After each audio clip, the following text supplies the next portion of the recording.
Hi guys, my name is Emily. So I guess before I get into anything, I would like to just briefly respond to the feedback on stanza 11, which I believe I posted Monday. Today is December 1st, which is Friday. In the stanza 11 video, I pinned at the top of the comments and in the description of the video kind of explaining like the amount of labor that goes into making Dark Tower videos. Thank you for being understanding that this isn't my job, that it does take my free time to do these things. However much or little of that there is at any given point largely depends on my work schedule and expenses that I have, right? Like I really wanted to push to pay off my student debt, so I picked up a lot of hours. I really appreciate people who recognize that this is my hobby and the people who are patient and the people who have responded encouragingly just throughout this process, and especially to the last video where I was quite frank with you, at least in the discussion for it, in the comments for it. Let's get into the November wrap up. So the first book I read in November is Smoke It's in Your Eyes and Other Lessons from the Crematory by Cait and Doughty. Now I do have a review for that in which I just gush about how much I love this book, and I will leave that link down below because there's not that much more to say. Next book that I read on audio, and that is Wolf Speaker by Tamora Pierce, which is the second book in the Immortal series. So this is Dane's second book in which we see her becoming a little bit more comfortable with her magic, learning a bit more about the extent of wild magic and what can be done with it. It is a really fun book just because of the amount of time Dane spends with the wolf pack that she spent some time with after her mother passed away, and I think the increase of the fantastical magical creatures in this book is really engaging and compelling. So if you haven't picked up the Immortal series and you like the idea of talking animals, magic, dragons, immortal creatures, I think this series is something worth checking out. The next book that I read was The Dark Tower by Stephen King. This is the final book in the Dark Tower series, but not my final book in the reading project. I am planning on doing a review for this and sort of updating you guys on where the project is going, what I plan on doing, so stay tuned for that. Currently I am in the process of writing the discussion videos and planning for the future. I am torn between whether or not the series was worth it or not, because I think that's the important thing. Like if you're investing this much time in the series, is it worth it or not? It's not worth it in terms of plot. Like I think the payoff at the end is not the greatest if you're not here for the lit crit. Those of you who have read The Dark Tower, you may disagree with me, but I feel like if I were reading this just for shits and giggles, I would be disappointed. But because I'm reading this with a specific purpose in mind, like my plan is to do analysis, to look at this as a piece within the context of the body of literature that it engages with, this is an incredibly rewarding series if you are looking to make literary connections, to think critically about fantasy literature and about literature in general. What is fiction? So I personally really enjoyed the experience, but I could see people being disappointed with it. Following up The Dark Tower, I wanted something light, and what I picked was Aristotle and Dante Discover the Secrets of the Universe by Benjamin Alire Sáenz. I still don't know if I'm pronouncing that correctly. So this was on my Sex and YA TBR, which was a project that's sort of working in the background. You haven't seen really anything for it on screen yet. This is a story of Aristotle and Dante, two queer and questioning Mexican Americans. Dante is much more sure of himself, much quicker to sort of realize that he loves Ari, and Aristotle is definitely questioning throughout this. What is his friendship with Dante? Where does the filial love and the eros love sort of blend and cross? And there's also a lot of questioning of identity, of Mexicanness, of Americanness. I think it's a really smart piece of YA literature.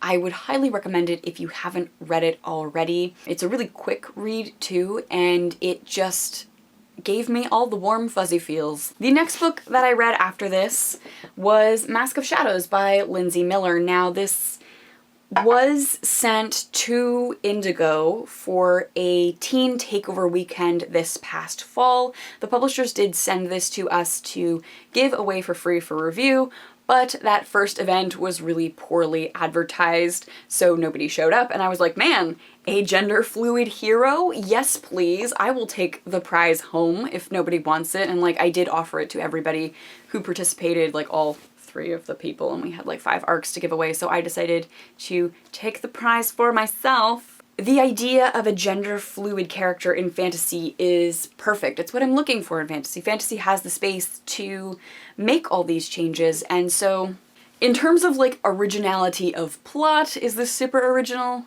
No. It reminds me very much of Throne of Glass, like the beginning, the good parts of Throne of Glass, where Selena is this like downtrodden, dangerous person who then comes to the royal place to enter into a competition to gain status. Like, that is very much what Sal is doing. So Sal was a thief. They learn about this competition to become one of the sort of realm protectors, secret service folks that all have gem names: Emerald, Ruby, Sapphire?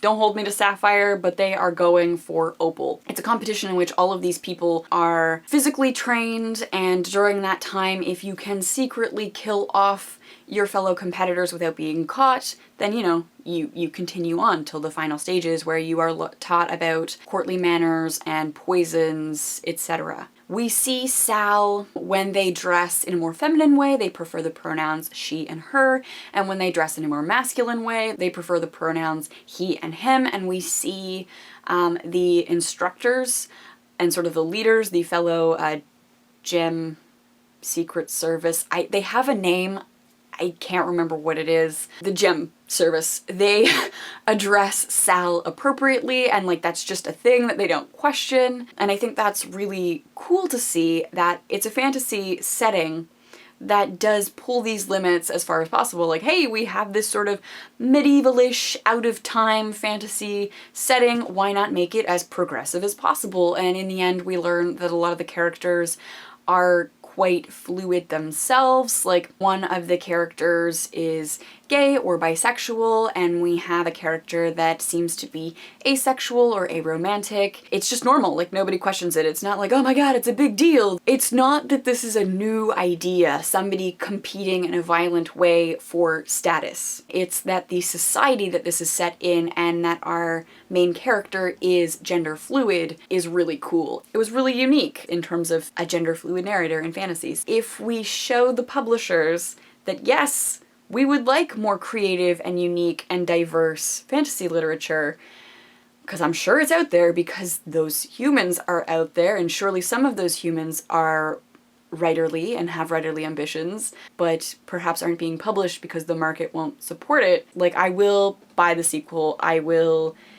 invest in the rest of this series with my money, because I think this is important to see this sort of shift in a genre that has so much potential but has largely remained very static. So the next book that I read, I was given access to an advanced reader copy in exchange for an honest review through a project I'm working on through work as a #Indigo employee. I have to disclose that so that you guys know that this is the reason that I'm reading this thing. So The Hazelwood is the story of Alice. She lives a very unrooted lifestyle, so they move from place to place to place always, and they're always being followed by bad luck. And one day, Alice's family receives word that her grandmother has passed away, and the mother is like, yes, now that grandma is dead, I can finally settle down, because grandma wrote this book of fairy tales, this really unique book of fairy tales that results in a lot of weird things. Alice's mother settles down, she gets married. One day Alice comes home and her family has been kidnapped, her mother has gone missing. So she partners up with a human who is also fanatical about these fairy tales that her grandmother wrote, and they work together to unpack all of this stuff. Like, what the heck is going on? I did not enjoy the book because I did not like Alice's story. It took probably 75% of the book to get to the point where I was like, oh, this is finally interesting. This isn't Alice being like an obtuse dolt, because the foreshadowing is all there in the text. For me as a reader, I'm like, I see where this is going. I don't need you to explain this more. I don't need this like drivel journey. I want the fairy tales. Oh my god, the fairy tales are dark. We get a snapshot of some of the fairy tales when Alice's friend, who has read the fairy tales, tells her one of the fairy tales, and like, I need these fairy tales. I need this book of fairy tales. I don't need the Hazelwood.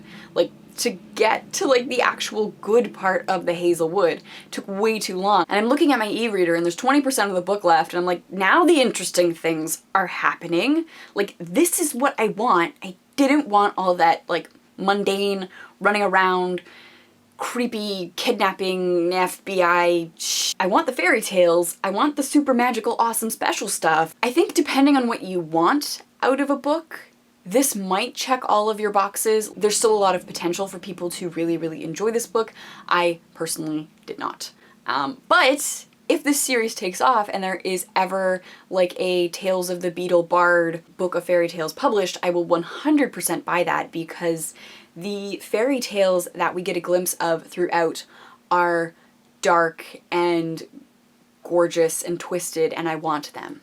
Then I read Love, Hate, and Other Filters. I'm looking at a list over here. Love, Hate, and Other Filters was written by Samira Ahmed. So Maya Aziz is an American-born 17-year-old Indian-American Muslim who is coping with Islamophobia. There is a bombing of a building in her small town, which is largely white. This sort of spurs huge Islamophobic reaction from the community because the passport found at the scene of the bombing is that of a new American citizen who happens to be Muslim, and he shares the last name with Maya. The unpacking of hatred in small town communities, this sort of embedded racism and Islamophobia and the struggle between Americanness and Indianness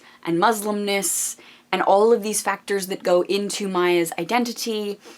She sort of mediates all of these stressors with film, and she desperately wants to be a filmmaker. Of course, her parents expect her to go to school and either become a doctor or a lawyer because, you know, they made these big sacrifices to come to America so that their children could do better, could succeed, and have everything possible. And they're like, what, you want to go to the arts? What is this? This is not what we came here to do. So I think it's a really, really interesting book that looks at identity politics, that looks at Muslimness and Indianness and Americanness and how all of these things intersect. And I really, really enjoyed that one. And that was an ebook that I did receive in exchange for an honest review through work as an Indigo employee for the same project that I am working on for the Hazelwood. So I received both arcs at the same time. But the thing that both of them had in common is definitely like the use of art and storytelling to mediate personal understanding of the world. I just think that Love, Hate, and Other Filters did that a lot better. In the last bit of the month, I tried to finish books that are stale on my currently reading shelf. That being said, I finished Practical Magic by Alice Hoffman. Now, I picked this up because I love the movie, and when I started reading this, the story of the Owens women, I was very, very shocked at how different the book is from the movie. The thing I struggled with was that the movie took lines word for word from the book and had them in the film, as much as I was like, okay, this is a different thing, this is a different beast, you have to treat it differently, you can't expect them to be the same or to have the same effect. It kept calling me back to the movie that I was much more familiar with. So at first I really wasn't liking this, but the more I settled in and the more I just sort of accepted that this is different, the book has all of the elements that I like. It has generational relationships between women, it has sister relationships, it has tense family relationships, and I love those sort of darker family, especially sister relationships in books, now that I have different expectations for the book when I reread it, it will be something that I enjoy a lot more. The next thing that I read was Witches of America by Alex Marr. Now this I picked up last year because I was interested in, like, I saw the title and I was like, this sounds cool. Non-religious, non-Wiccan human explores what paganism in America looks like today. And at first it was really interesting because she has this outsider's perspective and she's going to a lot of these conferences and religious gatherings and she is experiencing this as an outsider. Partway through the book, she decides that she wants to convert. She really, really wants to convert because this is really calling to her, and it sort of shifts its focus to her personal journey. That's not what I was here for. So I didn't enjoy this. It wasn't what I wanted, but to be fair, if I had researched the book more, if I hadn't picked it up on a whim, which is what I did, I probably would have found that out. So it's not like the book's fault that I didn't enjoy it, it's my own fault. And I wrapped up November with The Sun and Her Flowers by Rupi Kaur, which is a beautiful poetry collection. Now what I like about this is that all of the poems are, like, you can read them, like, it's divided into little sections and you can read them together, which I did at times. I would just read through a whole section and just sort of digest, like, the one idea that sort of flowed throughout it. But you can also go back and just pick out poems here and they are just beautiful, vivid snapshots. Obviously, like any poetry collection, some spoke to me more than others, and I'm sure that if you pick this up, some things that spoke to me will not speak to you, but I really, really enjoyed this. It was a very, like, calming, meditative, thoughtful reading experience. So all in all, I feel like I did pretty good this month. I feel like I read a lot of quality things. I read a lot of things that I really enjoyed. That's always a good feeling. Like, that's what you want out of reading, right? Thank you, and I will see you soon. Bye.